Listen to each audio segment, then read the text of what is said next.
I have restarted this video so many times. I wrote a script for this. I'm not going to use it. I think I'm just going to start talking and see what happens. Hi, my name is Natalie and I write books, and I want to talk about motivation and creativity and what happens when you don't have it. I personally go through these phases when I will write every day for large chunks, like weeks on end, or I will write 50,000 words in a month. I've done National Novel Writing Month many times in my life. But then I will also go through periods of time when I'm not touching my books at all for months on end. I started writing books, like full-length books, when I was 12 years old, and I'm now 27. Many years have passed, and I have found that there is a sporadic cycle of getting really into writing, falling out of it, finding other hobbies, coming back to writing and really investing in it, and falling out of it again.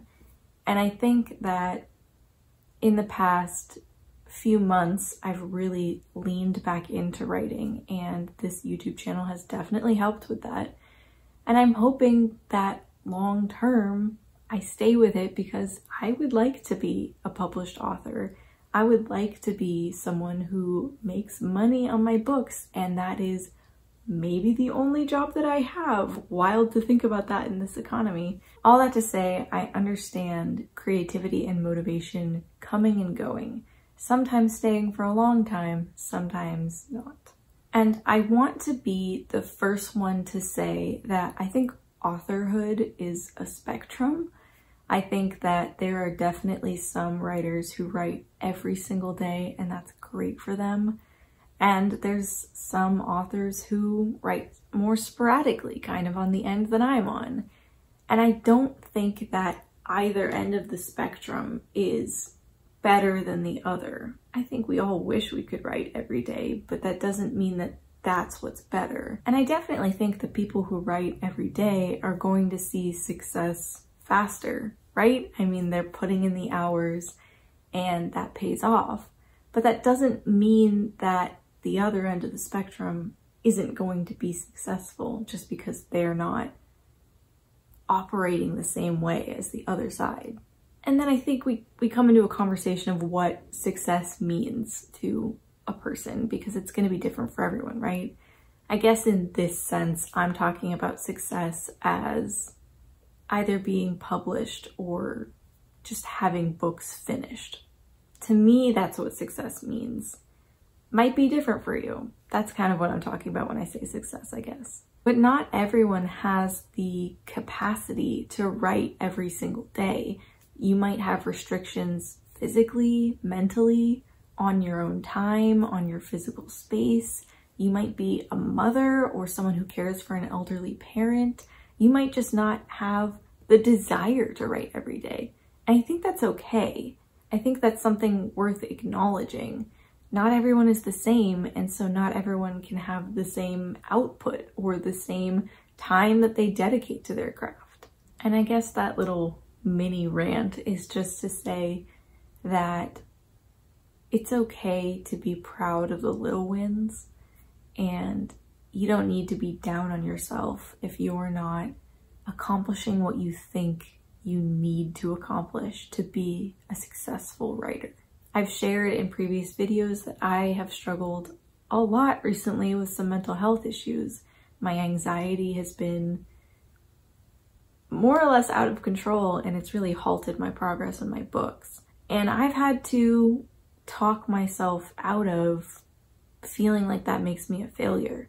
The thing that prompted this video was a video that Lindsay Puckett just posted today. I'm literally filming this maybe an hour after she posted it. And she's talking about how she is currently struggling a lot with her writing, her creativity, her motivation, and she goes on to outline a lot of reasons why.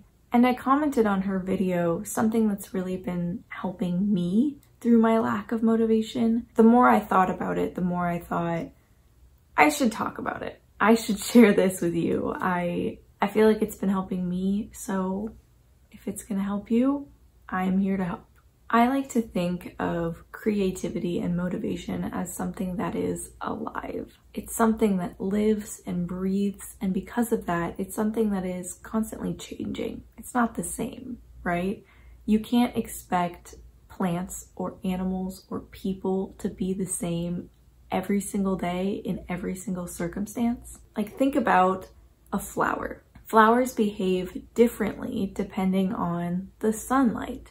That might affect which direction they're facing. It might affect whether they're drooping or, standing tall. If it's raining or not raining, a plant behaves differently. And then same things with animals. Even like my dog acts differently depending on who is in the room. He acts differently depending on where he is. He's very comfortable here at home, but if he is out at a dog park, he's gonna act differently. He's more anxious when he goes to my friends' houses because he doesn't know those houses. Same thing with people. People can't be expected to act the same every single day. Our emotions are changing, our bodies are changing. Think about how your body feels when you've eaten a bunch of fast food versus how it feels when you've had a salad. You as a human being is going to be different day to day depending on your environment or even like the time of day. And so if you start to think of your motivation and your creativity, your muse, if you will, as something that's alive, you can start to see that you can't expect it to be the same every single day. So maybe your creativity and your motivation is fluctuating because of something that's going on in your life. For me, mental health is always getting in the way. And there are certainly things I can do to try and prevent that, but that doesn't mean that I can always rely on the guardrails I've set in place to fix that. If you've never struggled with mental health, let me just throw a scenario out there for you. I have anxiety.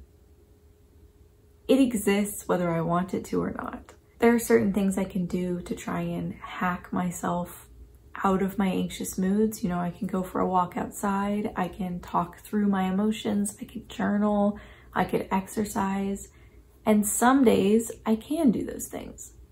Some days I can't. Some days I need to lie down in my bed in the darkness and not move. And it doesn't matter how much I want to do those things I just outlined, sometimes they just don't happen.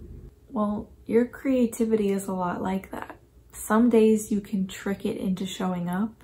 You can honestly do the same things I just outlined. You could journal through your creative block. You could go for a walk outside. You could talk it through with a friend. But that doesn't mean that those things are always going to work. They might work more often than not. And that's something you have to try for yourself. You have to kind of learn how you and creativity work together. But sometimes she's just not going to show up. And that's okay. Just because your creativity didn't show up today or your motivation didn't show up today doesn't make you a bad writer. It doesn't mean anything really. It just means that she didn't want to show up for work. I think what I wrote on Lindsay's video was, sometimes I think of my muse and I as coworkers, where there are days when one of us is not going to be into it and we're going to have to encourage each other to get the work done. But also sometimes one of us is gonna call in and we have to have grace for each other, Sometimes motivation takes a sick day. And I have to respect that, right? Some days she's not gonna show up and I can't be angry with her for that. Creativity is something that is fluctuating and not static. And I have to respect that that is part of the process. So those are my ramblings. Those are my thoughts. I don't think of creativity and motivation as something that's static, but something that is ever changing. Some days she's here, some days she's not, and I can't be angry at the process for being what it is. Hopefully those thoughts help you. Hopefully the next time you are struggling with getting yourself motivated, you can think about it this way and maybe not be so hard on yourself. Okay, love you guys. Bye.